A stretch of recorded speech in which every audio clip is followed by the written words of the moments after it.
رسول الله أشهد أن لا إله إلا الله وحده لا شريك له وأشهد أن محمدا عبده ورسوله أما بعد. Today inshallah we'll be reading from باب ما جاء في صفة مغفر رسول الله صلى الله عليه وسلم. باب ما جاء في صفة مغفر رسول الله صلى الله عليه وسلم. The chapter about or regarding what is reported concerning the description of the Prophet's Migfar.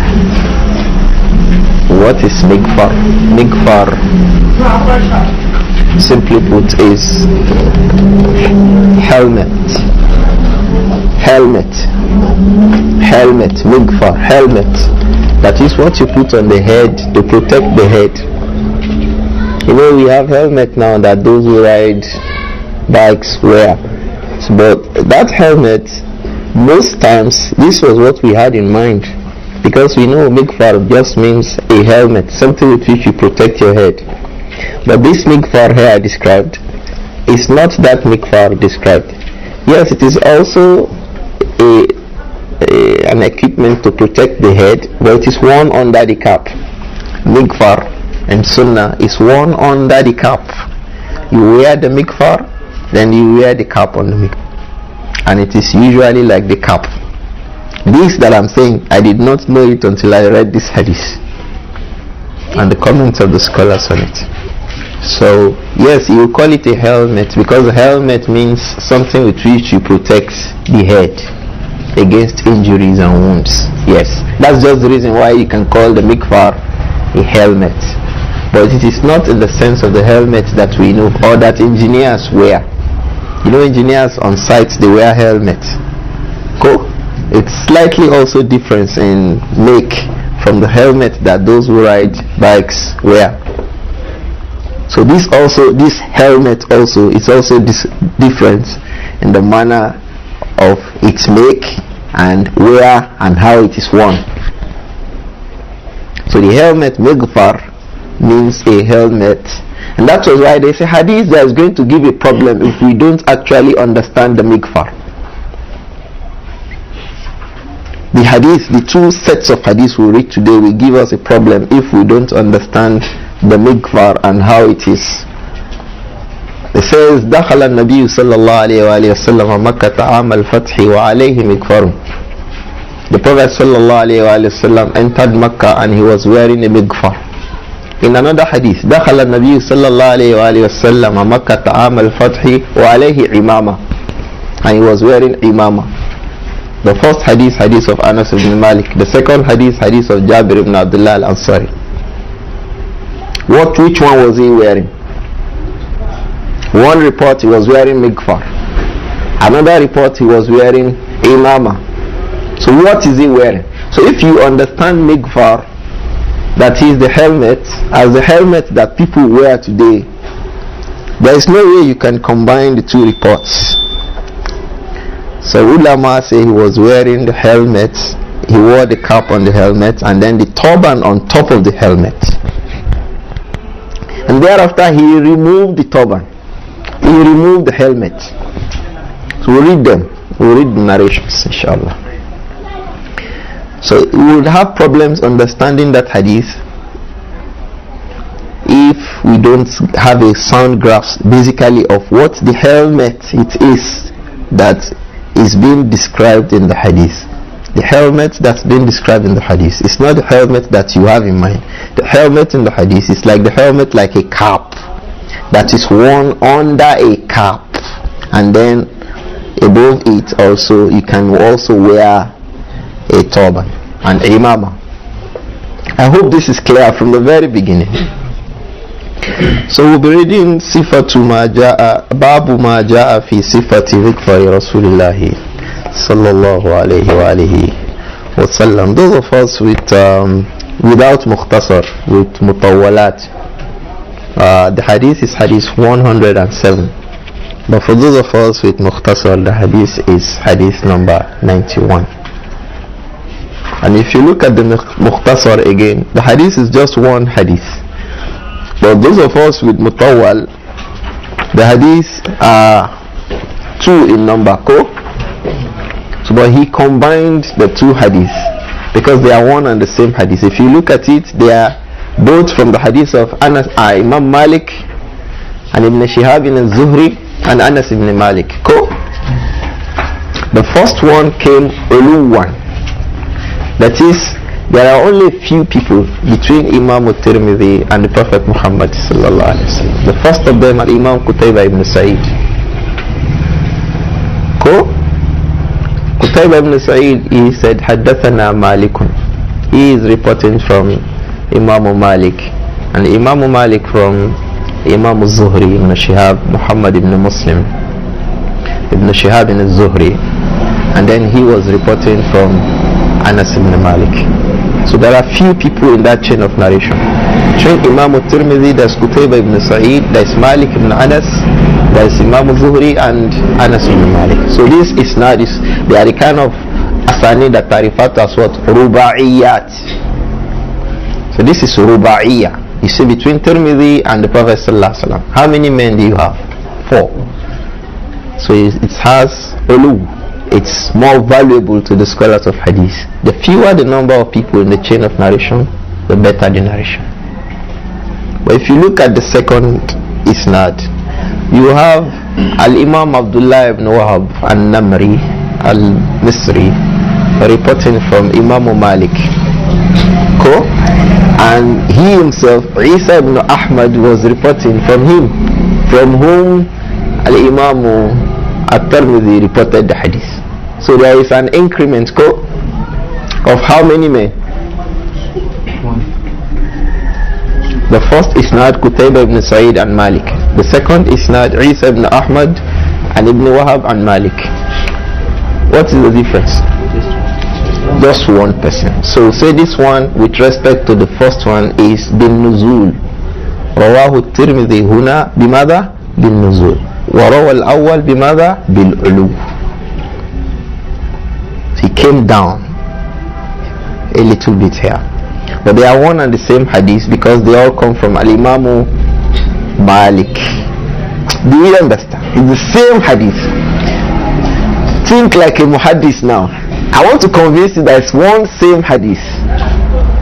The hadith of this hadith, they will say it is hadith Malik. This hadith, just one single hadith, and that's why in the Mukhtasar it is blended as one single hadith. Do we understand? So we will be reading from the Mukhtasar as one single hadith. It says on Anas ibn Malik أن النبي صلى الله عليه وآله وسلم دخل مكة عام الفتح. In your own, if you have other tahqiq, you will not see Aam al-Fath there. In the first riwayah, you see Aam al-Fath in the second one. Okay. We said he's blended the two. So دخل النبي صلى الله عليه وآله وسلم مكة عام الفتح وعليه مغفر فلما نزعه قيل له هذا ابن خطل متعلق بأستار الكعبة فقال اقتلوه. Your first hadith will end there. قال ابن شهاب الزهري, the second hadith. Check the second hadith. You see this that I'm going to read here now. قال ابن شهاب الزهري وبلغني أن رسول الله صلى الله عليه وآله وسلم لم يكن يومئذ محرما. وبلغني أن رسول الله صلى الله عليه وآله وسلم لم يكن يومئذ محرما. In the hadith it says, the hadith is hadith Khadim al-Nabi sallallahu alaihi wasallam. Abu Hamza radiyallahu anhu, Anas ibn Malik. It says أن النبي صلى الله عليه وآله وسلم, the Prophet Muhammad صلى الله عليه وآله وسلم دخل مكة عام الفتح. He entered Makkah in the year of Fath. We know the year of Fath. The day that he came into Makkah. triumphantly. Alayhi salatu wassalam. Wa alayhi mikfarun. On that day, as he was coming, he was wearing a mikfar. The Prophet sallallahu alayhi wasallam was wearing a helmet. Falamma naza'ahu. When he removed the helmet, qila lahu. It was said to him, هذا ابن خطل متعلق بأستار الكعبة. This is Ibn Khatal, Abdullah ibn Khatal, or Abdul Uzza ibn Khatal. We'll mention it, we'll explain inshallah. متعلق بأستار الكعبة. He is holding firm to the covering, to the clothes of Kaaba. That clothes is also called Kiswa. You know, the Kaaba is dressed, has a clothes. They change the clothes, you know. They change the dressing for it. It was reported in history that a woman started to spend for that. She was the one giving the money for that in the early times. So the Kaaba has a cloth. So Ibn Khatal went and held on to the cloth of the Kaaba. That is like saying, I am seeking refuge with Allah. Of course, he's seeking refuge with the house of Allah. He was a mushrik. We will explain, we'll mention about him inshallah. Ibn Khatal. So they were telling the Prophet sallallahu alayhi wa sallam, هذا ابن خطل متعلق بأستار الكعبة. This is Ibn Khatal holding firmly to the covering of the Kaaba. فقال. So the Prophet said alayhi salatu wasalam, اقتلوه. Kill him. Kill Ibn Khatal. So that is the end of the first one. Go check the second one. قال ابن شهاب. Al-Imam ibn Shihab al-Zuhri, who reported the hadith from Anas ibn Malik, said, وَبَلَغَنِي. It reached me أن رسول الله صلى الله عليه وآله وسلم, that the Prophet, the Messenger of Allah صلى الله عليه وآله وسلم, لم يكن يومئذ محرما. On that day was not going to perform ihram, was not going to perform umrah. He was not in the state of ihram. He was not going to perform umrah nor hajj. You know, if you are going to perform umrah or hajj, from the miqat you are going to do what? What will you do? You come into ihram, a state of consecration. You put on your ihram, those two garments. Cool? You wear the two garments. But what actually gets you into the state of ihram is not your wearing the garment, it's your proclamation. لبيك اللهم عمرة أو لبيك اللهم حجا أو لبيك اللهم حجا لا سمعة فيه ولا رياح. So you make this talbiyah, and then it is when you make the talbiyah that you are in the state of ihram. So they are saying the Prophet came into Makkah, he was not in the state of ihram. They are saying that. So don't wonder why he was wearing a cap, or he was wearing an imama, or he was wearing a mikfar. Do you understand? He's coming in, he was not in the state of ihram. So because if you wear a cap or a turban while you're in the state of ihram, you are guilty to give a slaughter. So when he came into Makkah, he could be asked, why is he coming to Makkah and he's not in the state of ihram? Yes, he did not intend hajj nor umrah. There are a lot of issues connected to that. So this is a literary look at that hadith. Anas ibn Malik said, don't forget, this chapter is Babu ma ja'a fi sifati migfari Rasulillah. The chapter regarding how was the migfar of the Prophet sallallahu alaihi wasallam. Two things here. The first was that the Prophet also used to wear migfar. He didn't say, I'm messenger of Allah, Allah will protect me. He took what? Precautions. So take precautions there, brothers, when taking precautions are appropriate. Don't say, make tawakkul. Yes, take precaution, but tawakkal Allah. It says, وَشَاوِرْهُمْ فِي الْأَمْرِ وَإِذَا أَزَمْتَ فَتَوَكَّلْ. Connect them, consult first.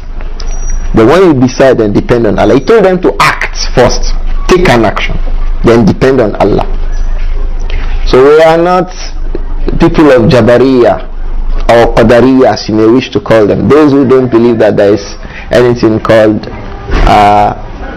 asbab. They believe that everything that happens, man is jubbila alayhi, is just happen to him like that. You have your place too in qadar. You have mankind has his place in Qadr. Shaykh Muhammad ibn Salih al-Uthaymeen, when he was explaining this in his Sharh of Usul al-Thalatha, that mankind has a place in Qadr, he was saying that if you tell a man that there are two roads, the first road leads to a place of bliss and enjoyment. The road is a nice road, smooth. About every junction you get to, you find refreshment and all the nice things you describe. And you tell the man that, look, this road is rough and it leads to the fire, it leads to this. In fact, armed robbers can attack you on the road, they can cut your hand, and they start describing. So when they tell you about the two roads, they now say, okay, pick one. Which one do you pick? Do you have a choice to pick? Yes. You have a choice. Yes. The same thing about deen. That's why he would say, Inna hadaynahu sabila. He has told us about the two paths. He has told us the path to rightness, to righteousness. The path to righteousness has been described to us. Imma shakaran, will he be grateful and follow it? Wa imma kafura, or he will be rejecting and turn away. So we have choice. So from our choice, yes, we know that ma asaba min musibatin fil ard illa fi kitabin min qabl an nabra'aha inna dhalika 'ala Allahi yasir. We know it's written, but we don't know it. We don't know what is written. So we cannot make ihtijaj bil qadar qabla al wuku'. You can't say something has not happened to you, but it will happen because that is what has been written to you. That is rajmun bil ghaib. You are talking about what you don't see. You are talking about the unseen without knowledge. How do you know that something will reach your head if you don't protect your head? You don't know. How do you know that something will not reach your head? You don't also know. But so that it does not reach your head, your own aspect of it is that you take the precautions first. You have a choice there. If it now reaches your head, then you can make ihtijaj with qadar, that there is qadar that it will reach my head. But before it reaches your head, you can't say it will reach your head because you don't know. So you still have a choice. So if you go to a war, you still have a choice to protect yourself in case an arrow will come towards your direction. In case a stone will come towards your direction. If it now comes, you say, okay, Allah had written that it will come. But if it came while you had not prepared for it, you blame yourself. فَبِمَا كَسَبَتْ أَيْدِيكُمْ وَيَعْفُ عَنْ كَثِيرٍ. So wearing mikfar shows to us that it is from the sunnah to protect ourselves when it is appropriate. It is from the sunnah to take means, to recognize the means to protection and not say, oh, I depend on Allah, so there's no need for me to take precautions for whatever I need to do. Take precautions. That's why the one who tied his camel and came into the mosque said, hey, have you tied it? Say no, tie it. Tie the camel and then rely on Allah. So from tying the camel is wearing what? The mikfar. So the Prophet ﷺ had a mikfar that he wore. Like we mentioned, he also had what? A dir that he would wear, and his dir was long. Sometimes he would wear how many dir? So take precautions, ikhwan. Take precautions. And despite the fact that he was wearing two dir, perhaps that day was wearing a mikfar, he still got injured. So but take precautions first, and then relying on Allah subhanahu wa ta'ala for the rest of it. So the first benefit in this hadith is that the Prophet had a mikfar that he wore.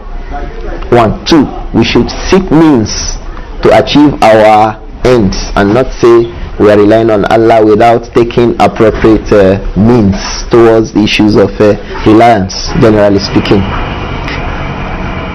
So It says the Prophet ﷺ came to Makkah wa alayhi mikfarun, so he was wearing mikfar. فَلَمَّا نَزَعَهُ, when he removed the mikfar, the Prophet later removed the mikfar. Of course, ulama say he was wearing the mikfar in the first place because yes, he did not intend a war, but the kuffar can just change and start to attack them. So he took precautions, alayhi salatu wasalam. They could start stoning them, catapulting and all that. So he took precautions of wearing a mikfar. So when he removed the mikfar, qila lahu, it was said to him, Hada ibn Khatal, this is Ibn Khatal. Ibn Khatal, his name was Abdul Uzza Ibn Khatal. When he accepted Islam, his name was changed to Abdullah Ibn Khatal. So he had somebody who was a Muslim, the Prophet sent with him to go and discharge a responsibility. He killed that one and ran away and left Islam. And he had told us, alayhi salatu wasalam, that man baddala dinahu faqtuluhu, the one who leaves Islam, al-mufariqun lil jama'ah. You remember that hadith? So his had is to be killed. So he left Islam and killed a Muslim. So the had was placed on him. So he is hanging onto the Kaaba. Ulama say is just for him khawfan min al-maut la imanan minhu. It was just that he was afraid, if I hang myself here, maybe they will be afraid of the Lord of this house and they will not kill me. Not because he believed in the Lord of the house. The Lord of the house had told him before, فَلْيَعْبُدُوا رَبَّ هَذَا الْبَيْتِ. So he went and hung himself on the Kaaba. The Prophet said, uqtuluhu, kill him. So he was killed. Ibn Khatal was killed. Haddan. Just like anyone who commits mutiny now. You go to Al-Suraq and say you want Jonathan out. This is a gun.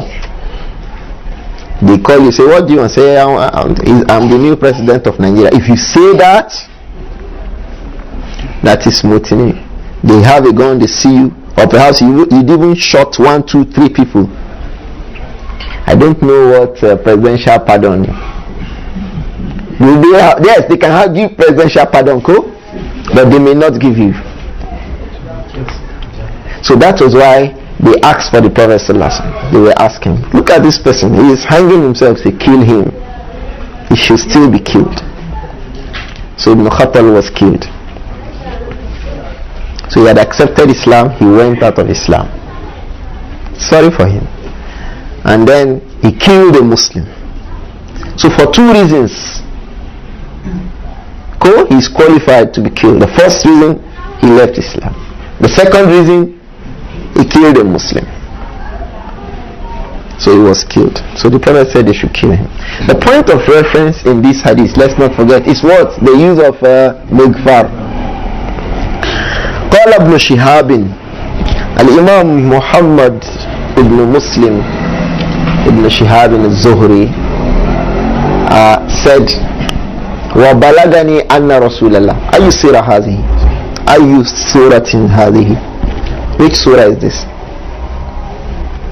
Which surah is this? بلغني زهري يقول بلغه أن رسول فعل كذا كذا كذا. Which surah is this?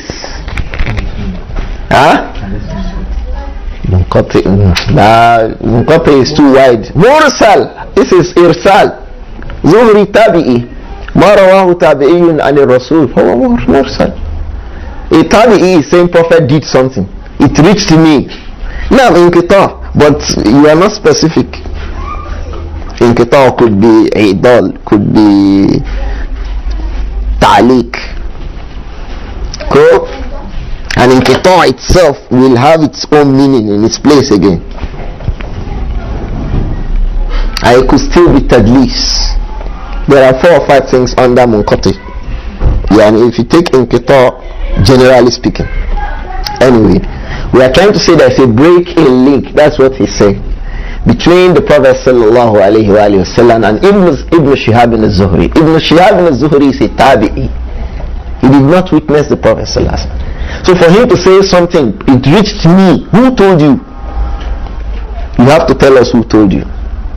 Because from the conditions the scholars of hadith have placed is that they must know everybody in the chain of report. Because that person may be a weak reporter or a reliable reporter. So when it says balagani, it reached me, from who?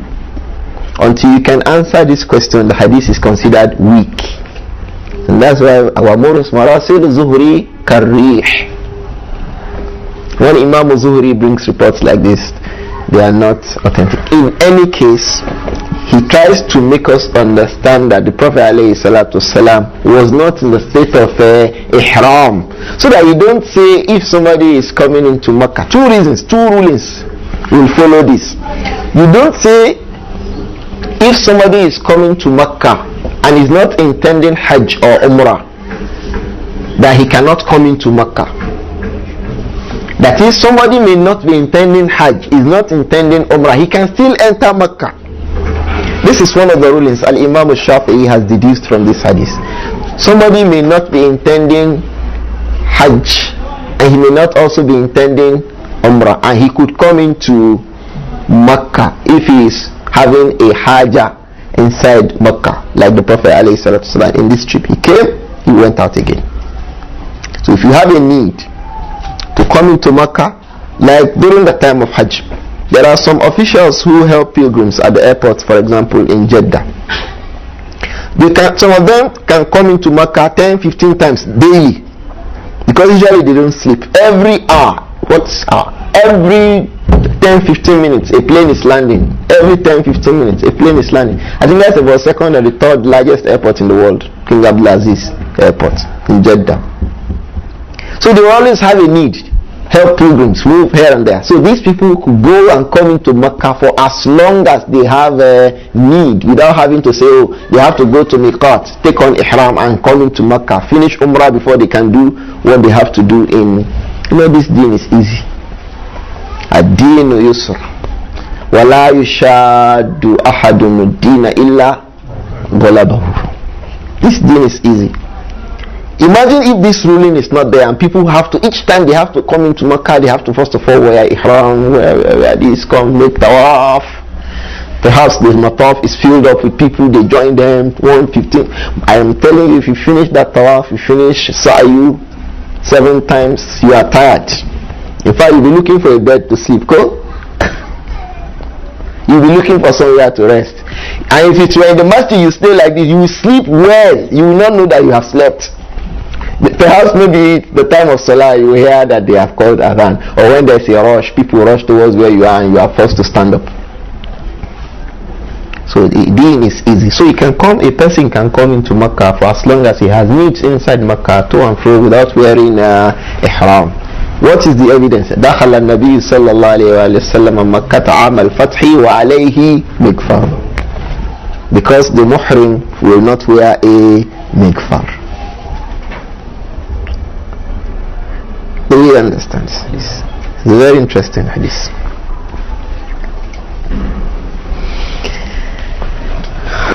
We can go to the next bab. Cool? Babu ma ja'a fi Imamati Rasulillah. The chapter regarding what has been reported about the Prophet's imamah. Nobody is wearing an imamah today. No imamah today. What do we call it here? Lawani. No lawani today. وعليه إمامة. He entered Makkah and was wearing imamah. Nobody is wearing imamah today. So for those of us with other nusakh, we have hadith 109. Cool? But for those of us with Mukhtasar, the hadith is 92. That statement of Al-Imam al-Zuhri, yes, that his own riwayah is mursal, but it has a riwayah musnad sahih from Jabir ibn Abdullah al-Ansari, not from Anas ibn Malik, and that is reported by Imam Muslim in his sahih. دخل رسول الله صلى الله عليه وآله وسلم يوم الفتح مكة وعليه عمامة بغير إحرام وعليه عمامة بغير إحرام. But Imam al-Tirmidhi did not bring it under the chapter of what? Migfar, because it was talking about what? Imama. Otherwise, that he was not in Ihram is stated in that riwayah of who? Jabir ibn Abdullah al-Ansari in Sahih Muslim. I hope that issue is clear, inshallah. So that statement of Imam al-Zuhri that Balagani, yes, is mursalun da'if, but it has an isnadu musnadun sahih التي بها تقبل الرواية والخبر وتستنبط منه. So don't say, why am I saying that that statement of Imam al-Zuhri is mursalun da'if, and then we are basing a ruling on it? Yes, that riwayah, that report is, transmission is weak, but what is transmitted is authentic. So what do we call this second report? The report of Jabir ibn Abdullah al-Ansari. What do we call it? Shahid. Oh, you have become muhaddisun now. This is hard. So it is shahidun ma'nawiyun. It's being more specific. That is a corroborating report, but it is corroborating the meaning of the report of Imam al-Zuhri. So that's why we took rulings from it. Alhamdulillah. So the next bab is Babu ma ja'a fi imamati Rasulillah sallallahu alayhi wa sallam. Like we discussed what Migfar is. Imama is a head cover. Some of the scholars of Arabic language say whatever is used to cover the head is called imama.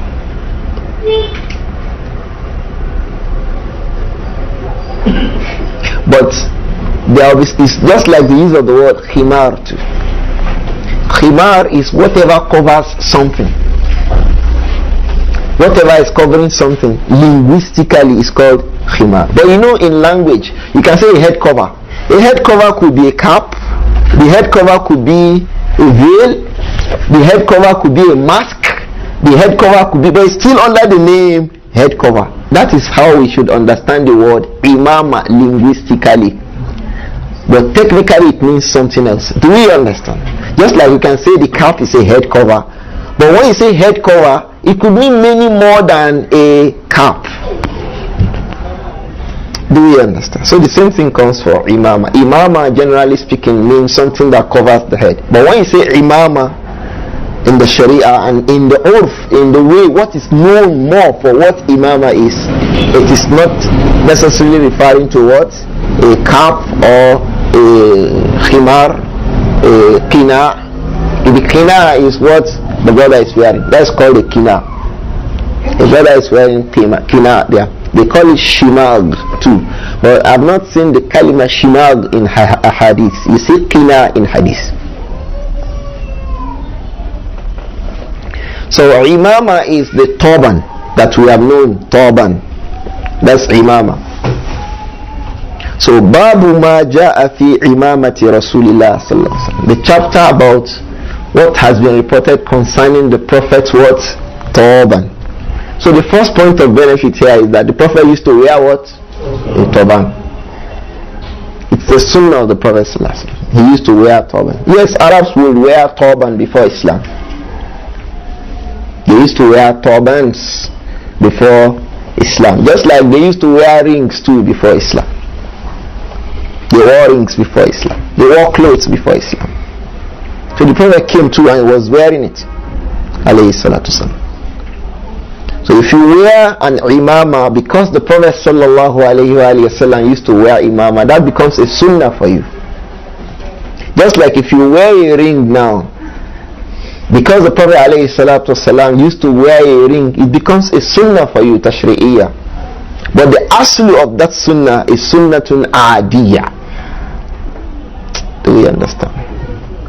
The sunnah, the basic ruling concerning wearing rings, that is just something that he liked to do, alayhi salatu wasalam. But he was forced to do, because the reason why he started using the ring, don't forget, was to do what? to seal his letters or stamp them. But look, if you don't do that, they'll say, okay. So he will wear it sometimes, and sometimes he will not wear it. Cool? And sometimes he would wear it on his right, and sometimes he would wear it on his left. But what he would wear was what? Silver. He wore gold, he threw it away. He took silver. And it was written on it, Muhammadun Satrun Rasulun Satrun Wallahu Satrun. This was how his ring was, alayhi salatu salam. And it has a stone. I tried to remember this word when we read those ahadith. The ring and its stone. His ring had a stone made of what? Chalcedony. Or of what? Or silver. Because it said وَكَانَ فَصُّهُ أَوْ فُصُّهُ أَوْ فِصُّهُ مِنْ فِضَّةٍ. So if you wear a ring now, because the Prophet ﷺ used to wear a ring, like it was reported from those companions and their students, if you remember, it is sunnah for you. You'll be getting reward for it. That's why if you want to get reward for wearing rings, you must not wear the ring on the first finger, nor on the mid finger, nor on the what is called ring finger. If you want to have reward for your rings, if you want to follow sunnah of ring wearing, you must not wear it on the ring, the three fingers. In fact, if you wear it on the middle finger, you'll be sinning. Because the Prophet prohibited us to wear rings on the mid finger. And we'd explain this. But we are just trying to explain how a sunnatun adiyah can become sunnatun tashri'iyah. That is a sunnah of a habit he had, alayhi salatu salam, that is not in itself religion, could become religion. It is not basically religion, but it will become religion if you do it religiously. So it is its religiosity that we're trying to explain about rings. What makes it religion? Like sleeping. Sleeping is not religion. Sleep, everybody sleep. Kafir sleep, mu'min sleep, mushrik sleep, kaba. Socialists sleep, idiots also sleep. Everybody sleeps. But when you sleep as the Prophet ﷺ used to sleep, then in your sleep you are having ibadah. If you perform Salatul Isha in Jama'ah and Salatul Subhi when you sleep, you are having ibadah for sleeping. If you make wudu to sleep, you have reward for sleeping. If you read Ayat al-Kursi, you have reward. So you see what is basically ada, custom of human beings, is now becoming what? Religion. So the same thing with the use of imamah. It is basically not religion, but it can be religionized with your intention. How do you do that? You customize it, go? You can customize wearing turbans. One, by wearing it the way the Prophet used to wear it, with the intention of following the Prophet. These are the two conditions for what? Ibadat. Al-Niyyah, yani ikhlasul niyyah lillahi wal-mutaba'ah. I'm doing it for the sake of Allah, to follow the Messenger ﷺ. And then you do it the way the Messenger used to do it. So your wearing turban becomes what? Sunnah. So you ask me, how did the Prophet used to wear it? Because people wear turbans in many ways today. Don't forget, I told you that turban people wore it before Islam. And people are still wearing it even after Islam. So if you want to make it religious, you must follow the manner of the Prophet wearing it and intend to follow the Prophet by your wearing it. This matter is very important. Because some of the people think that if you don't wear imamah, then you are not being a good Muslim. No. Just like I don't have a ring now, but nobody has accused me that, Ustaz, you are not following sunnah, you are not wearing ring. Somebody was telling me that this sunnah, yes, it is sunnatun adiyah, but we've not been making it, we've not been converting it to sunnatun tashri'iyah for ourselves. You hardly see people ahlul sunnah wearing rings. But our Messenger alayhi salatu wasalam used to wear rings. Not just rings, silver rings. So the same way. So it is not something that they are not wearing imama. They are imam now, small imam. No. So if they look at your hands too and they say, Ustaz, you too, you are not wearing ring. Your imam too na fake imam. You see, a lot of problems will start coming in. You will be asked questions you can't find answers for. Some of the people, if you stand in the frontal row, they'll push you back because you are not wearing an imama. Some people are wearing imama, but they are dragging their trousers on the ground. At-Tasfiyah alladhi wa'adna alladhi wa khair. To drag the trousers on the ground is haram. But they don't do that. There are people like that. That is their own religion. More so amongst the Yorubas. There are a sect of people, group of people. The imama, the ama'im could be as big as the house. We'll read some ahadith about that, why they are doing it. But those ahadith are mawdu'at. We'll read it today. That's why I brought all these books. They are contained in the books. Those ahadiths are fabricated narrations. They are not ascribed to the Messenger alayhi salatu. Al-Imam Abdurrahman Mubarakpuri was saying in Tuhfat al-Ahwazi that there is not a single hadith that shows that there is a virtue in wearing imama. No single hadith. The only virtue, if you want to have virtue for wearing imama, is the Prophet used to wear imama. I want to wear imama alayhi salatu wasalam. Just like the virtue in wearing a ring is the Prophet used to wear a ring. I want to wear a ring. But to say anybody who wear ring, Allah will create for him 50 rings from the rings of Al-Jannah. Don't wear ring. There is nothing like that. Just like they say, if you tie a turban on your head, the bigger the turban, the more nur you have on the day of Qiyamah. It is one of the fabricated ahadith. So they tell you not to have many nur. People in Jama'at Tabligh used to say this nonsense.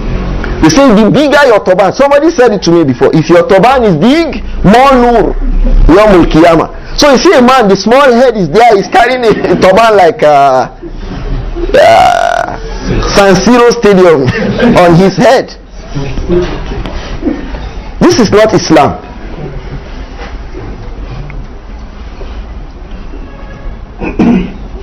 And what should be the length of the turban? We'll come to them, inshallah. Because people used to say there should be particular length. If it's not, somebody told me that before. If it's not up to 40 cubits, or they will start telling you, the Shaykh said, Imam Mubarakpuri. No, it's not Shaykh Albani. Before him, rahimahullah, Ai-Imma have started saying it. We read them to us what they said. That there is no single hadith that says this should be the length of imama. No single hadith sahih from the Prophet sallallahu alaihi wasallam that your imama should be 40 cubits. No. From the Messenger alayhi salatu wasallam, nothing like that. So let's come back to the ahadith. It is good to give us a background of what impressions we have already about the use of turbans. The first hadith is the hadith of Jabir ibn Abdullah al-Ansari radiyallahu anhuma. One of those companions who lived very long. We always talked about him. Radiyallahu anhuma. He says, دخل النبي صلى الله عليه وآله وسلم مكة يوم الفتح وعليه عمامة سوداء. دخل النبي صلى الله عليه وآله وسلم مكة يوم الفتح وعليه عمامة سوداء. The Prophet Muhammad صلى الله عليه وآله وسلم entered or arrived Mecca. He arrived Mecca on the day of Fath. وَعَلَيْهِ عِمَامَةٌ سَوْدَى, and he was wearing a black turban.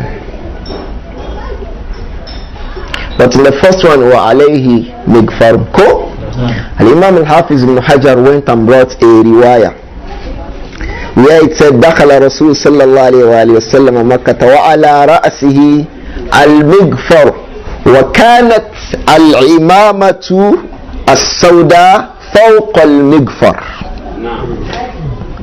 This resolves the matter. Ibn Hajar wrote a riwayah that وكانت العمامة فوق المغفر. The turban, this black turban, was on top of the mikfar. So how did they know that he wore a mikfar? Don't forget, in the first hadith, falamma naza'aha, he now opened the turban and removed the mikfar. So the one who said when he came in he was wearing a mikfar, did he make a mistake? The one who said when he came in he was wearing imamah, did he make a mistake? This is the way scholars of hadith are.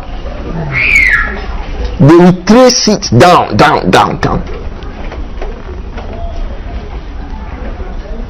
So a mikfar is not the helmet that is big that riders wear. It means a mikfar like just a cap.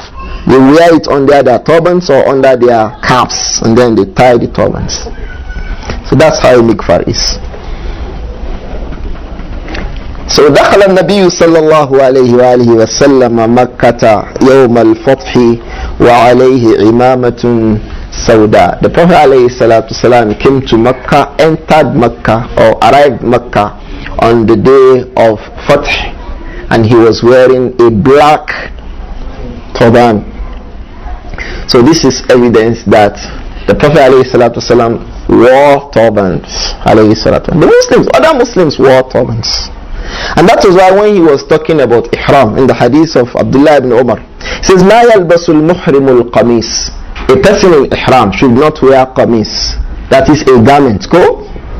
ولا الإمامة. He should not also wear what? Imam. It means that imama is something that was known.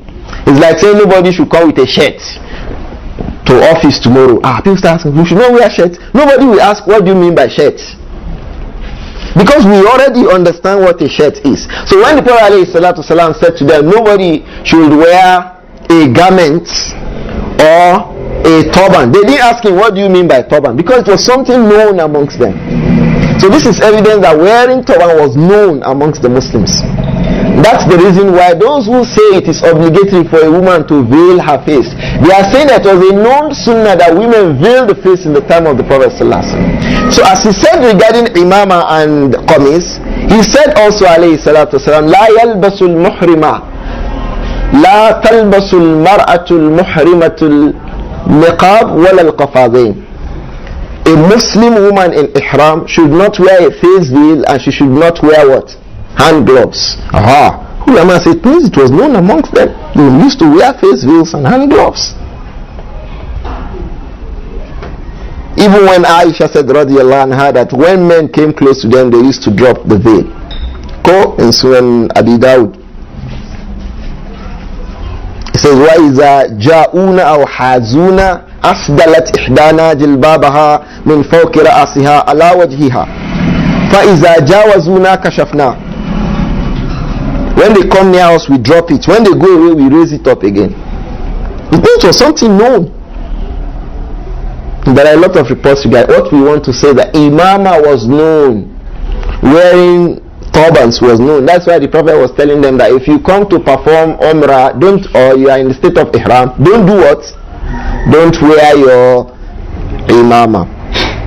So but the Prophet alayhi salatu wasalam, the day of Fath, دخل النبي صلى الله عليه وآله وسلم مكة يوم الفتح وعليه عمامة سوداء. So the first benefit is that imama was known and the Prophet was wearing it alayhi salatu wasalam. The second point of benefit is that he would wear black. Some people don't like black today. They say, why are women wearing black hijab, black? Why don't you like black? More so for women. And Salama reported hadith and mentioned that the women used to wear black. Yes, the hadith is authentic. In the time of the Messenger, nobody is saying they should not wear any other color, but they used to wear black. And black is astar for her, it's more covering for her. Not the very transparent thing women wear today, and each time a breeze is blowing, they start doing as if they are fighting the boxing. We wear black, thick black clothes that covers them, and it's not showing any part of the body, because from the conditions of covering our art is that the cloth must be thick, and it must not be transparent, and it must not be what? It must not be showing the parts by way of being tight, or by way of being what? Transparent. So imama was known, and the Prophet ﷺ was wearing black. sallallahu alayhi wa sallam. The next hadith is just close to it, so let's read it and mention some benefits regarding it too. And that is the hadith of Amr ibn Hurayth. أن النبي صلى الله عليه وآله وسلم خطب الناس عليه إمامة سوداء. That the Prophet عليه الصلاة والسلام addressed the people. That's also Yawm al-Fath, the same hadith. He addressed the people and was wearing a black turban. And that's why some of the companions like Abdullah ibn Zubayr, anytime when he wants to address the people, he wears black turban. The same thing Muhammadiyyah ibn Abi Sufyan. The same thing Ammar ibn Yasir. He was Imam in Kufa. So when he stood up to address the people, he will do what? You see how they do it? Because the Prophet sallallahu alayhi wa sallam khataba an-nas wa alayhi imamatun sawda fahum yakhtubuna an-nas wa alayhim imamatun aw ama'im as-sawda. You see the companions, the Prophet when he addressed the people was wearing black turban. So when they stand up on the minbar to address the people also, they wear black turbans. So this is how to make something that is not basically a sunnah to become what? Sunnah. What I mean sunnah, I don't mean a practice of the Prophet, because you can come and start telling me that sunnah means whatever the Prophet did, alayhi salatu wasalam. Sunnah that I'm referring to is something that is tashri'iyah, because there are different indices of classifying sunnah. You could use the index of is that sunnah from the sunnah of sharia or from the sunnah of aada. You can also use the index of where is the sunnah coming from. Is it coming from his statements?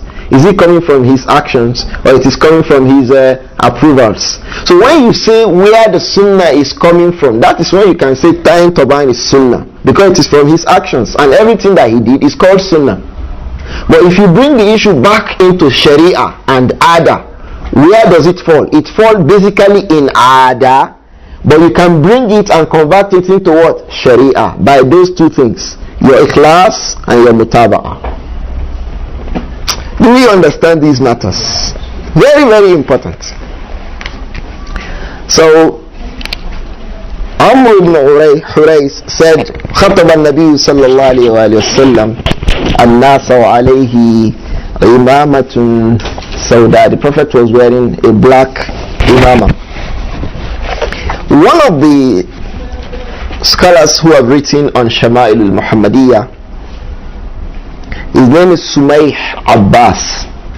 He did a sharh or ta'liq on Shamail al-Muhammadiyyah, and he referred to it as what? Awsafun Nabi sallallahu alayhi wa sallam. So when he got to this hadith, he made a comment, and I think it's beneficial that we mention it to us. He says, فيه دليل على مشروعية إمامة السوداء. He said this is evidence for the permissibility in the Sharia of wearing what? Black turbans. غير أنه يستحب البياض. Even when we are encouraged, or that it is encouraged to wear what? White. Why? Albisul bayad, because it is atyabu wa ahsanu wa ila. And use of turban is also from what? Libas. So they make qiyas from that. Do we understand? So yes, but he doesn't mean he did not wear any other clothes. Like when he said that we should wear white, but we saw his best colors are not even white. So it meant yes, preferably we should wear white, but it doesn't mean we cannot wear any other color apart from white. Similarly, it is permissible to wear black turbans, but it is preferable to wear white, because generally we are encouraged to wear white clothes more than any other colors. I hope we get this. In the kathirin min al-ulama, this is the position of many of the scholars. ربما لأنها أصبحت مظهرا سياسيا.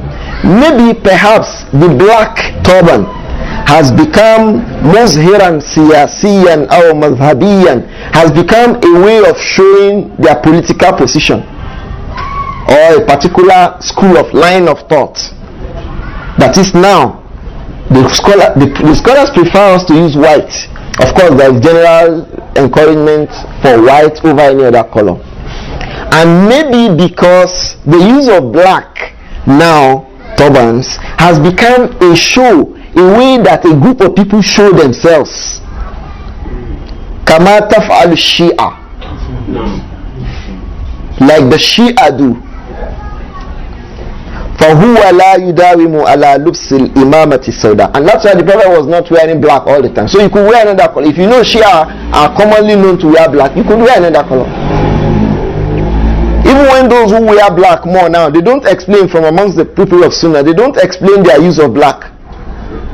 These things should be explained so that people know the things in their right places. So he said many of the scholars will not wear black because it became a show, muzhiran siyasiyan aw madhhabiyan kama taf'al Shia, like the Shia did. It became something to know a group of people with a political idea or with a particular school of thought, like it is known for the Shia. So that was why many of those scholars, the Prophet himself alayhi salatu wasalam, because he was not wearing black at all times, so you too can change and wear white and wear black only sometimes. So this is what is common with the scholars. They will wear white more and they wear black sometimes, so that people don't think that it is prohibited to wear black. So but if you know in these environments, more so now that this Shia, they began to get stronger now. They're gathering more now all across the country. You know, they exploit situations. Yes, most of the people of the Sunnah now are bothered with what should not bother them. When people bother with what does not bother you, what should bother you will happen and you will not know. And that's why when you drop a Sunnah, an innovation will come. People are bothered about who is the president, who is not a president. We beg Allah to give us the best of those who will rule us. So when we get bothered with all those things, and then people start rising, and then everybody will be in tension. They gather now, they talk, they do so many things in their blacks and reds. Or you've not noticed it? They're mobilizing. Even in the southwest recently, there was a specific dawra about this issue, that they're scared now that the Shia are spreading. In Bahrain, who are those causing trouble in Bahrain? They are the ones. Who are those? The majority of those causing problems in Yemen and Syria. People don't know. They think that it's not democracy shouting. And in Egypt now, they want to start giving them trouble again. So they are also mobilizing in the name of democracy. So those who want to die because of democracy should know what evil they are bringing about. Islam does not allow that any religion should just spread like that. No. Yes, just like a doctor cannot allow cancer to spread just like that. If it makes sense that cancer should not spread just like that, then kufru and other inhirafat in deen should not be allowed to spread. Whatever justification you give for not allowing cancer to spread all over the body is the same justification we have to say that people should not allow evil to spread. And from the things that should not be allowed to spread are these ideas. So it is safer not to wear those colors often, so that you are not classified and categorized from those people, like this Shaykh said.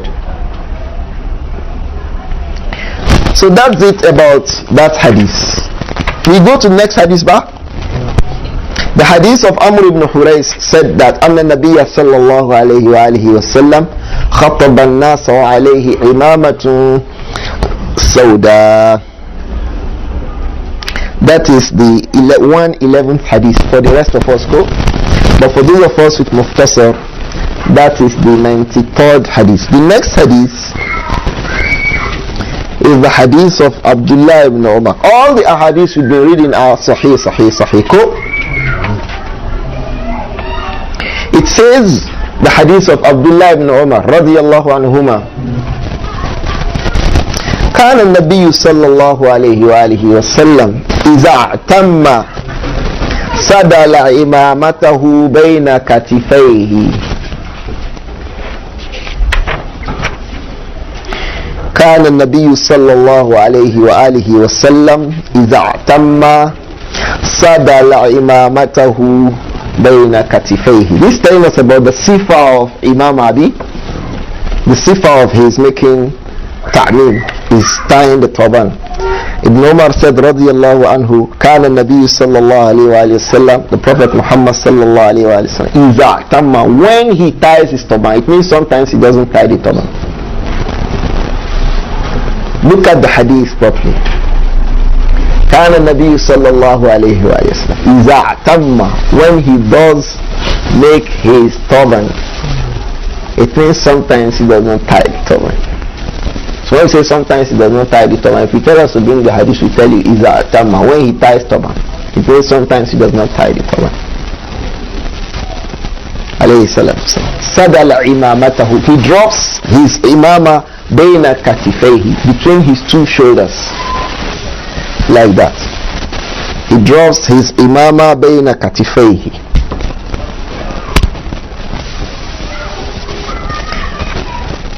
Abdullah ibn Salam is one of the students of Abdullah ibn Umar radiyallahu anhu. He said, قلت لابن Umar. This hadith is reported by Imam At-Tabarani in his Mu'jam al-Awsat, and the ulama have mentioned variously that the hadith is authentic. If you check Tuhfat al-Ahwadi with the tahqiq of the Taba of Maktabat al-Tawfiqiyah, it is mentioned that the hadith is authentic. Ibn Hajar also mentioned it in Fathul Bari.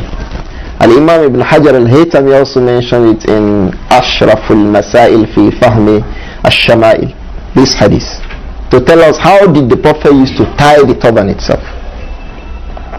So Abdullah ibn Salam said, قلت لابن Umar, I said to Abdullah ibn Umar, كيف كان رسول الله صلى الله عليه وآله وسلم يعتم? How did the Prophet used to tie his turban? Qala, he said, he answered that Kana yudiru kawrat al-imama. He used to turn the rounds of the imama ala ra'sihi, on his head, wa yagrizuha, and then he will put it inside, min wara'ihi, from behind him, وَيَرَخَى لَهُ دَعُوبَةً, and he will drop an imama, an alama. What you call alama, ko? That is meaning of da'uba. It's also called asba. It says وَيَرْخَى لَهُ دَعُوبَةً بَيْنَ كَتِفَيْهِ, and then he will drop one alama for it between his two shoulders.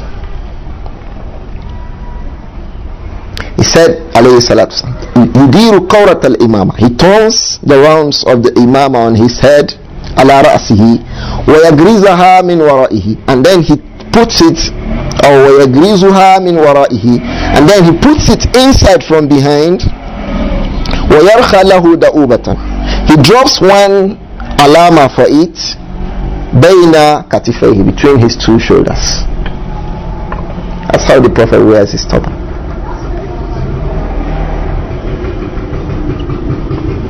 He ties it, he puts it inside from behind, and he drops it on his shoulders. Ibn Umar said so. So that's why here he's saying that كان النبي صلى الله عليه وسلم إذا اعتم سدل إمامته بين كتفيه. If he ties turban, he drops the imama between his shoulders. عليه الصلاة والسلام.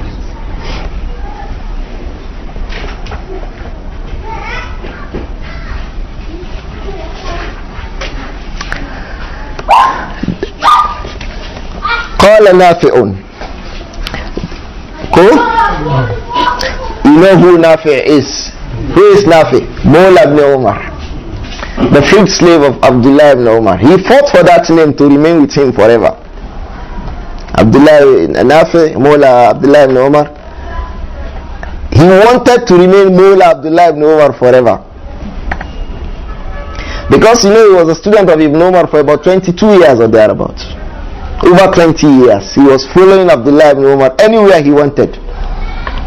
He was learning Islam from Ibn Umar. Of course, Ibn Umar is from one of the most learned amongst the companions of the Prophet Muhammad sallallahu alaihi wasallam. He was in a gathering, the Prophet asked a question, nobody knew it except him. He said, but I didn't answer because my father was there, Abu Bakr was there, there are big people there. So he went and told the Prophet. The Prophet said, why didn't you answer? His father told him that, look at this boy, why did you not answer when the Prophet asked? He knew what others did not know. This hadith is in Adab al-Mufrad of Al-Imam al-Bukhari. Ibn Umar radiallahu anhu. So Nafi was following him.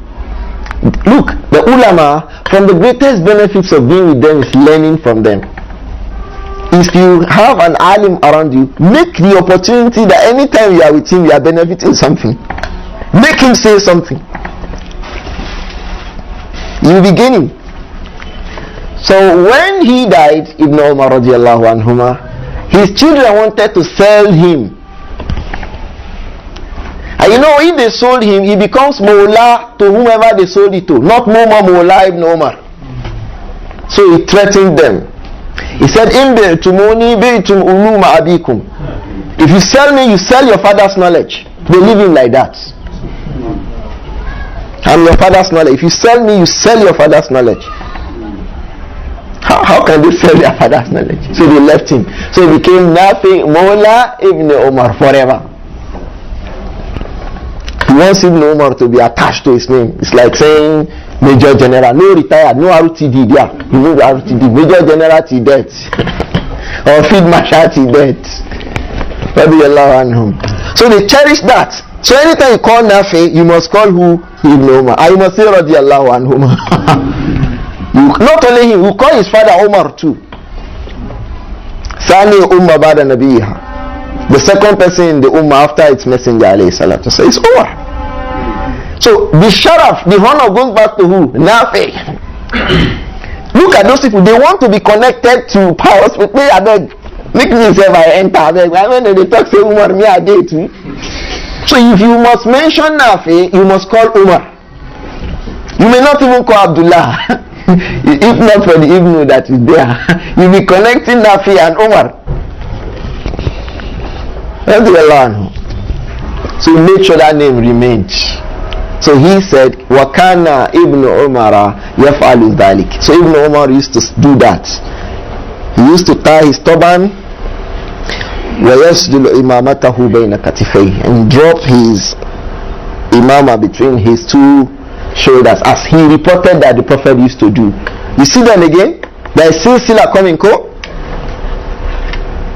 قال Ubaydullah ibn Abdullah ibn Umar, because Abdullah ibn Umar had children. Bilal, he had Abdullah, he had Ubaydullah, he had Salim.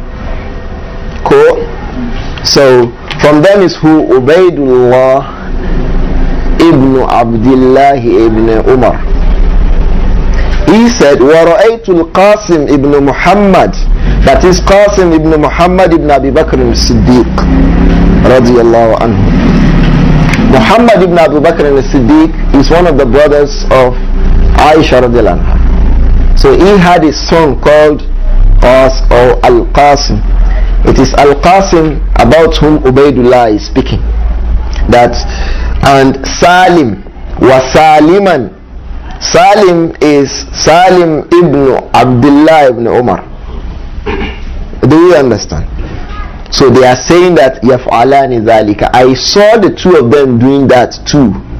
That is, they will make i'timam, they will make i'timam, and they make saddle. They will drop one of the alama of the imama on their two shoulders. It comes from behind them as we described in that hadith, and it puts it on their shoulders, between their shoulders. So that is the way to wear turban. Let's read this hadith and we come back to the issue of imam. That is the last hadith in the bab. Cool. أن النبي صلى الله عليه وآله وسلم خطب الناس وعليه إمامة دسماء. Ibn Abbas radiallahu anhuma said, the Prophet sallallahu alayhi wa sallam addressed the people. He gave a sermon. وَعَلَيْهِ عِمَامَةٌ دَسْمَةٌ, and he had an imama that is stained with oil. You know, he used to oil his hair alayhi salatu wasalam. So when he tied the turban, he had stains on it. How did he used to tie his turban? You know now. Most of those people who say now that people don't have iman because they don't tie turban, they don't tie turban like this. They tie turban like a Fulani herdsman. They tie a turban and bring one thing like one like what do you call this? A rope under the chain, and they do so many things. If you ask them who used to tie turban like this, so they tie turban as a culture, custom, rather than tying turban as a sunnah. So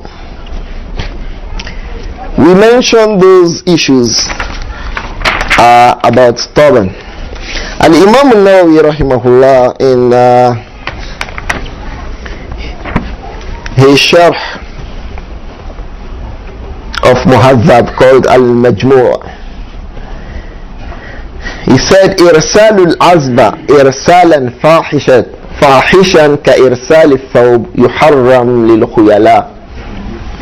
Irsalul azba, when you drop that imama, irsalan fahishan, in a very bad way, ka irsal al-thawb, you make it as long as your jalabiya. He said if you do that lil khuyala, for pride, to say, you see this lawani,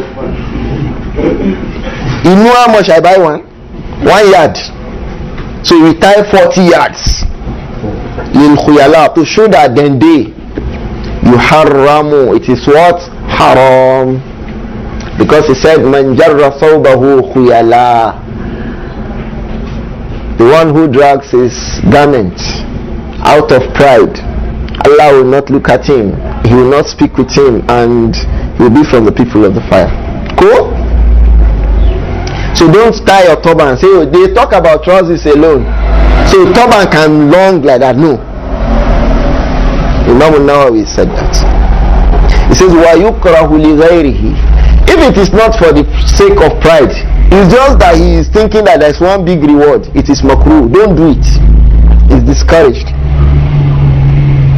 That's the first point. The second point, Al-Imam al-Suyuti rahimahullah said وَأَمَّا مِقْدَارُ الْإِمَامَةِ الشَّرِيفَةِ فَلَمْ يَثْبُتْ فِي حَدِيثٍ. The Prophet's imama alayhi salatu wasalam, miqdaruhu, its length, lam yasbut fi hadithin, is not established in any hadith. To say the Prophet's turban was of a particular length, it is not established in any hadith. And Al-Imam Baquri said لا بد لمن يدعي أن مقدار إمامته كان كذا وكذا من الذراع أن يثبته بدليل صحيح. La Buddha, there is no passageway, no anything any person says, necessarily anyone who claims anna miqdara imamatihi sallallahu alayhi wa sallam, that the length of the Prophet's turban kana kaza wa kaza, was so and so, min al-zira, of hand's length, an yusbitahu bidalil, la budda lahu an yusbitahu bidalilin sahihin, he must bring an authentic evidence. Wa amma al-iddi'a'u al-mahad fa laysa bi shay, but ordinary claiming that it must be like this, there is nothing like that, it's of no value. So that's regarding the length of those imama. And thirdly, he said, Al-Imam Baquri, Abdurrahman ibn Abdurrahim Mubakpuri in Tuhfatul Ahwadi. So don't come and say it's Albani that started it.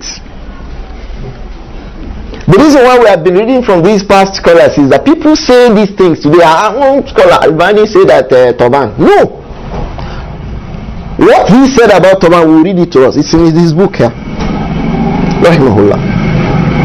He said, Lam ajid fi fadli al-imama hadithan marfuhan sahihan. Mubakpuri, he said, Lam ajid fi fadli al-imama hadithan marfu'an sahihan. I have never seen any hadith linked up to the Prophet sallallahu alaihi wasallam that is authentic, that says any person who wears imama will get so reward. There is no any hadith like that. I have never seen that kind of a thing before. وَكُلُّ مَا جَاءَ فِيهِ فَإِمَّا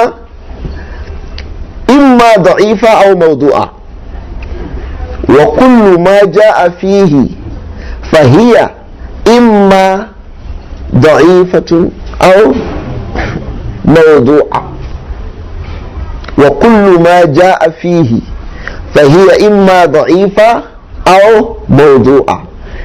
All the ahadith about that if you wear turban, you will get so reward. If you wear turban, so thing will happen to you. If you wear, they are either what? Da'ifa or mawdu'a.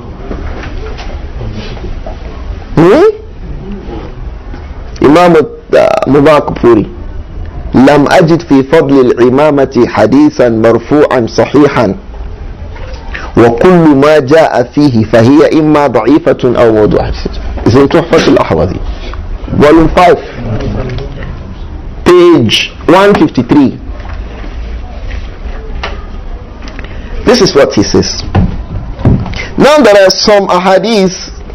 One of the scholars wrote, firstly this book Hayatul Albani wa Atharuhu wa Thana'ul Ulama'i alayhi by Muhammad ibn Ibrahim al-Shaybani was written about the biography of Shaykh al-Albani. It was written in the lifetime of Shaykh al-Albani. It's in 2 volumes. This is the first volume, volume 1. Very good book about the life of Shaykh al-Albani. Because this brother Muhammad ibn Ibrahim al-Shaybani, after compiling it, he went to Shaykh al-Albani and asked for his permission to read it to him so that he could correct it or add or remove. So he was doing that. So, but it has one special benefits. In the course of Shaykh's telling him about some of the things that had happened to him in life, he was telling him, because of course he lived a life of knowledge, rahimahullah. All his own life was knowledge. And when anybody lives like that, he'll have one major thing about his life, and that is, you will say something, people will refute you, you will refute it again. You understand what I mean? You write a work, people will say no, you are wrong. You write, you too, you will write. They call that hudud, refutations. He had that, and he had a lot. So this brother had about 13. He had 16 here. Some of these refutations that Shaykh al-Albani wrote, you will never see it in any book except this book. They were not published. They were not published at all. From all of it that I have seen here, there's only one that I know that is published, and that is Ar-Radd ala Ibn Hazmin fi Ibahati Alat al-Tarb. You know, Shaykh al-Albani wrote a book, Tahrimu Alat al-Tarb, or Ar-Radd bil-Wahyain, ko ala al-Qardawi wal-Judai wal-Sufiyya fi kaza kaza kaza. It's a very lengthy title, but he shortened it and called it Tahrimu Alat al-Tarb. That is the prohibition of musical instruments. So he gave a rod on Ibn Hazmi. That rod is contained in that book now. There is also something I'm seeing here. Al-Qawlu bi Fana'i Nar Bayna al-Albani wa Ibn Taymiyyah wa Ibn al-Qayyim. Some people have an opinion that hellfire will end one day. Allah will put some people to it, and after the fire will not burn again. Fire will end. Some scholars had that opinion. So Shaykh al-Albani wrote it on the refutation. You know, there is a book, Raf'ul Astar, by Imam al-Alusi. So Shaykh al-Albani did the Taqdeem, over 20 something pages, and did the Ta'liq. So these are the 2 that I know are published in other than the books. But this brother went, he brought all those things and put it here. So if you have this book, it's like you have all those books. And there is the one by Shaykh Ismail al-Ansari, wrote a refutation against Shaykh al-Albani in one of the issues raised in Adab al-Zifaf, about the use of Adab al-Muhallak. The refutation of Shaykh al-Albani to Ismail al-Ansari in about 120 pages is contained in this book. So you will see Shaykh Ismail al-Ansari's work outside, but you will not see what did Shaykh al-Albani say on that book. You will not see it except in this book. So he had a lot of benefits, I mean, over those people who compiled Shaykh al-Albani's biography later. From those refutation was a refutation he gave to one of the scholars on the use of imama.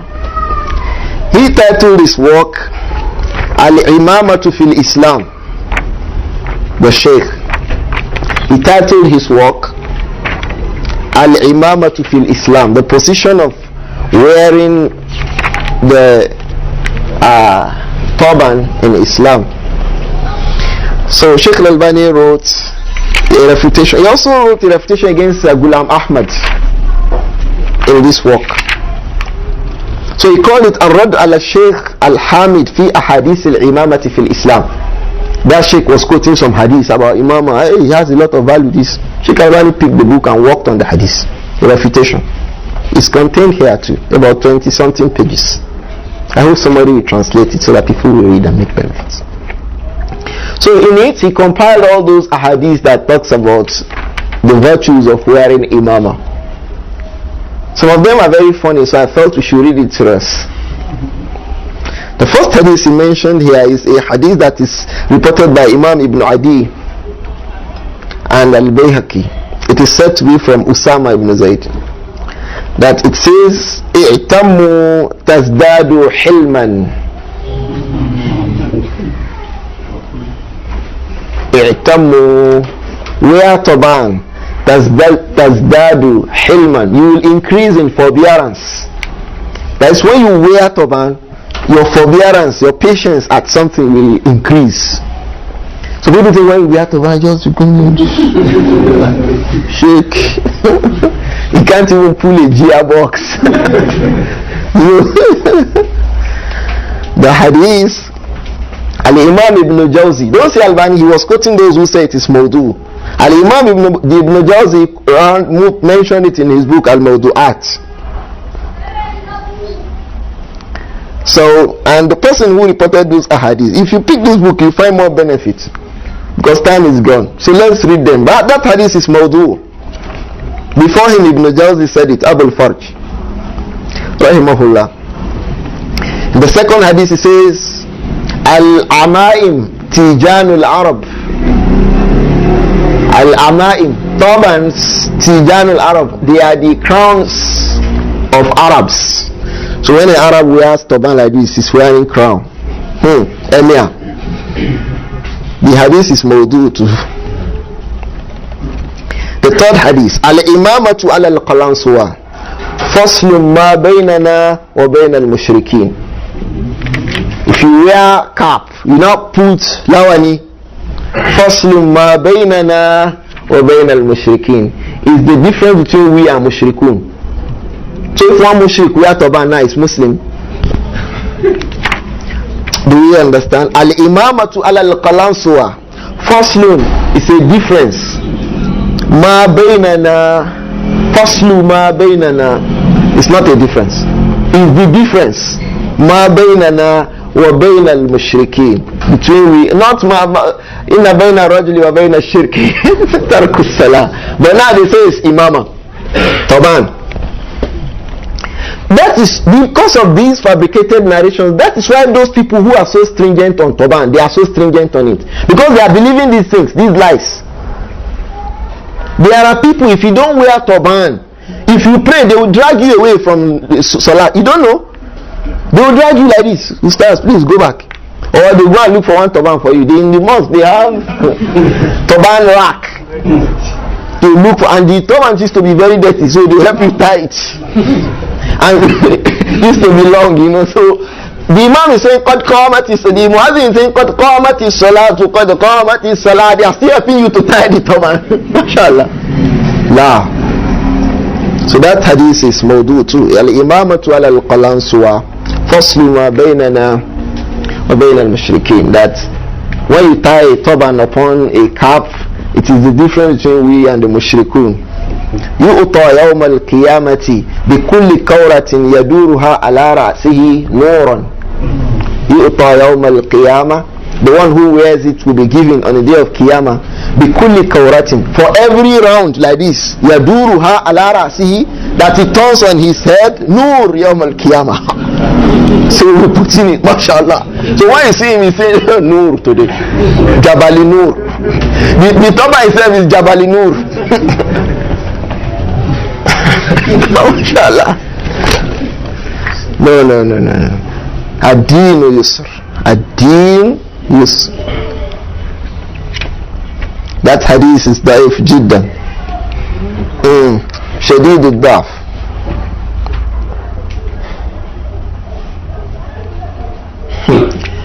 There is another very funny one.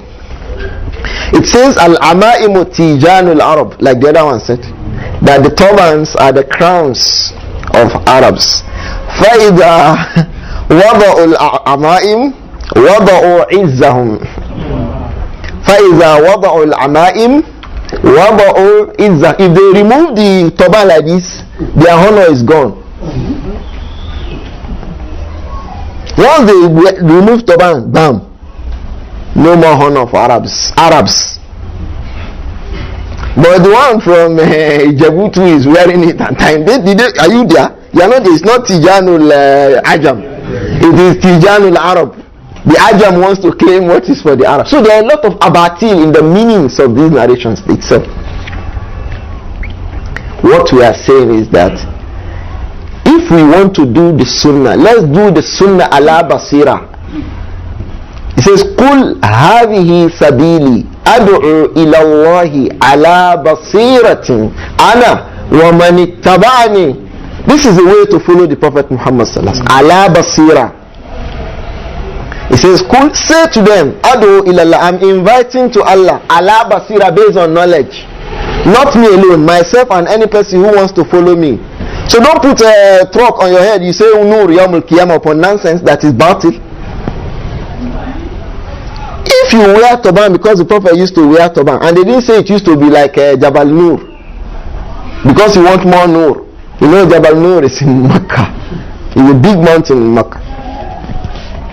So don't wear, put problems on your head. And to say that it must be particular length, there is no any hadith about it. So it means whatever length you can wear, that you can tie on your head and still drop on your shoulders, is sufficient. Not until you try something, people start asking you, "Stars, this your head? Are you not having a headache?" No, our religion is not like that. وَخَيْرُ الْأُمُورِ أَوْسَطُهَا.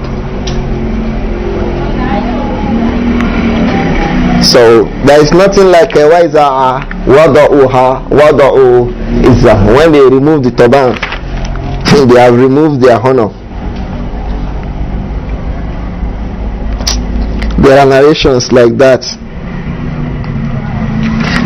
There are others in Silsilat Ahadith al-Sahiha, Da'ifa wal-Mawdu'a. Let's read this one. It's connected to Salah, and they used to say it a lot. Salatun bi-imamatin. You know that one, Ko? You used to go to Ijadi Tabligh, Abi. They used to say this one a lot. Almost all the one you read. They used to say this one. Me, I'm the essential of the first one. No. They are all fabricated reports. They don't have any basis at all. They don't have any basis. So they say Salatun bi imamatin ta'adilu 25 salatan bi ghayri imama. One salat with imama is 25 without imama. That is 25 without imama is equal to 1 with imama. Huh? Even if he does not know how to make ruku, even if he does not know how to perform salah correctly, I tell you this, those people who say it, 90% of them don't know how to pray as kamakana yusalli Rasul alayhi salatu. Just look at it. The first thing you know is that they don't put their hands on their chest, they drop their hands below their navel. Is that the sunnah? The Prophet put his hands on his chest alayhi salatu wasalam. The first thing, when they make takbiratul ihram, where did they put their hands? On their ears or on the shoulder? Or above it? Or like this? Just look at any person praying. Brothers, we must learn how to pray, and we must learn how to make wudu. Do you know when people make salah, when people make wudu, and they don't perfect their wudu, it affects the imam while he is praying? The Shaykh al-Albani authenticated a hadith in Hidayatul Ruwat that one day he was performing salah. Was it Suratul Fil? He found it difficult to read it. He was trying, he was going front and backwards. It was difficult. When he ended the salah, he turned and said, "Who amongst you didn't perform his ablution well? Because you are making things difficult for us in salah." So ablution, wudu, is making things difficult for imam. How many difficulties do imams have today? Because people playing behind them don't have wudu correctly performed. So pray, perform wudu well, pray well. Don't go and carry imam and put on your head. You say 25. Now lie, pure lie. Perform the salah well. Sallu kama ra'aytumuni usalli. That's what he said to us. Don't say because we have one imam and you pray wrongly. You say you have 25. Now lie, oh. My own one is better than 250,000. I was very familiar. Man saw somebody pray. He said, but if you pray like this throughout your life, Allah will not accept it. You know whether that one was wearing imama. He says, wa jum'atun bi imamatin ta'dilu sab'ina jum'atan bi ghairi imama. One juma with imama is 70 without imama. So if you are performing juma without wearing turban, 70 times before you can meet the reward of the one who performed juma with one juma with imama. Look at them. Innal malaikata la yashhaduna al-jum'ata mu'tamina. This is from ghaibiyat, and it is not permissible to believe in it unless there are ahadith as-sahihah. They said that the malaika yashhaduna al-jum'ata mu'tamin. The malaika used to come to Juma, Salatul Juma, with what? With turbans. وَلَا يَزَالُونَ يُصَلُّونَ عَلَىٰ أَصْحَابِ الْأَمَائِمِ. They will continue to pray Allah's blessings on those who are wearing turbans. حَتَّى تَغْرُبَ الشَّمْسِ. Until sun will set on the day of Friday. It's pure lie. موضوع أخرجه ابن النجار بسند إلى محمد بن مهدي المروزي. It's a lie. It's pure lie. It's even shameful. How do you know Malaika tie turbans? Who told you? Yes. Ashahidu khalqahu satuktaru shahadatuhum wa yus'alun. Where are they? ما أشهدتهم خلق السماوات والأرض وما خلق أنفسهم وما كنت متخذ المضلين عضدا. When people say something about Allah and His Messenger, they don't know. Malaika came to perform Juma tie turban. They begin to say, oh Allah, bless the people wearing turban. They'll be saying that one until sun will set on the day of Juma. All these things are baseless things. Our religion is not based on this nonsense. They say another one. We'll end with this inshallah. Rak'atani bi imamatin khairun min sab'ina rak'atan bila imama. One rak'ah with imama is better than 70 without imama. They are all lies. So if we want to follow the messenger, follow this messenger upon clarity and knowledge, not upon fabrications and falsities that the one who fabricated it and the one who followed it will regret for on the day of Qiyamah. Because man haddatha anni hadithan yura annahu kazbun fahuwa ahadul kathibain. The one who is telling people about the Prophet's sayings and that it is known to be a lie, he is the second person of the two liars. The first liar is the one who fabricated it. He is the second person. The one who deliberately knows that it's a lie and he says it of the Messenger alayhi salatu salam. Let him look for a place for himself. So after you have known, you have heard this thing, if you still go around to start saying these things about the Messenger, laha makasabat for you, and all those ahadiths are meant for you. We really have to mention these things with a lot of severity and seriousness, because people go around with this nonsense. They are not from our religion at all. More so when they look at those who don't wear it, or who are not having the belief they have about those things, as people don't have Islam. They don't know that they are the ones who don't have Islam. وَهُمْ يَحْسَبُونَ أَنَّهُمْ يُحْسِنُونَ الصُّنْعَةَ. أسأل الله السلامة والعافية. If there are one or two questions about Imam, we just think we should discuss this matter well and address it properly today. Alhamdulillah. Alaykum assalam wa rahmatullahi wa barakatuh.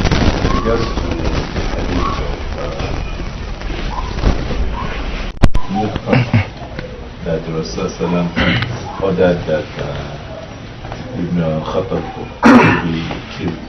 Can it be understood, or direct question, can such order be made when in Ihram? He was not in Ihram awala. If he's in Ihram and the kuffar fight them, they should be fought too. But he said that in Tawbah. If they come and attack you in Haram, fight them in Haram too. So, but if they don't attack you in Haram, I don't know how today when we're in Ihram, a mushrik will get there to Haram. Because he is prohibited from coming there in the first place. If he finds his way there, then they will take him to the courts. The Prophet was acting as the judge. That's why these companions did not kill him themselves. They came to report him to the Rasul. Then don't say judge, because it's more than it. Yes. يَتَحَاكَمُونَ إِلَيْهِ وَقَدْ أُمِرُوا بِذَلِكَ. It says فَلَا وَرَبِّكَ لَا يُؤْمِنُونَ حَتَّى يُحَكِّمُوكَ فِي مَا شَجَرَ بَيْنَهُمْ. So they went to him to ask him for the ruling to kill him. So if you find something similar to that, you go to the authority. The problem was the authority, so they came to take permission from the authority to kill him. They knew all those things that the prophets knew too about Ibn Khantal, but they did not kill him on their own volition. They came to ask for the permission. So whoever sees something like that today will also report appropriately to the authority. Once you report to the authority, it's over. But you know the companions, when the Prophet said Uqtuluhu, they rushed. The first person to kill him. They rushed. So there is difference of opinion who actually killed him. There were 3 companions being mentioned. They said the 3 of them were cutting him until he died. They said one hit him first, then. There are a lot of comments on that. If you go to Fathul Bari, you see these things. A lot of names were mentioned.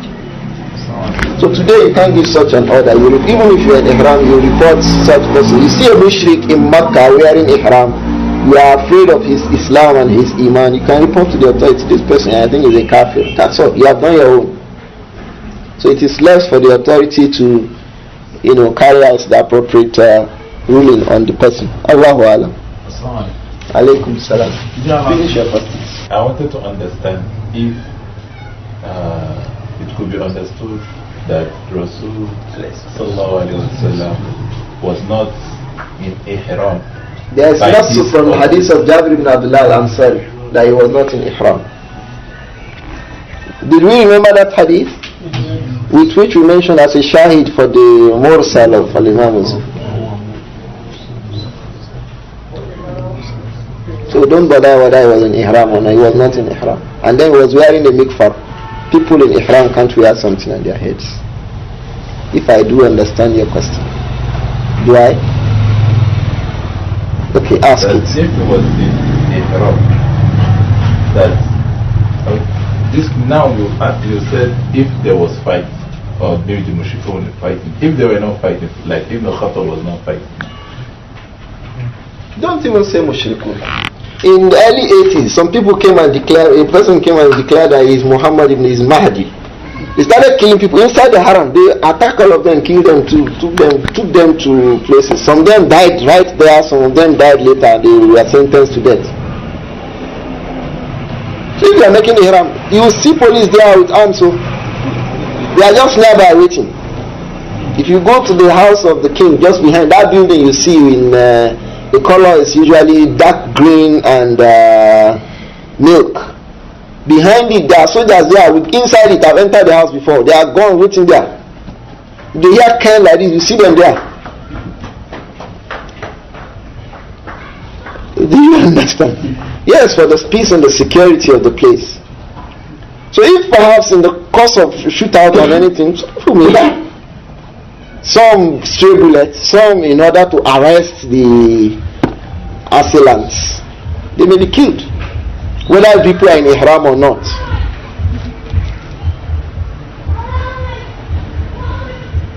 Don't even talk about mushrikun, Muslims.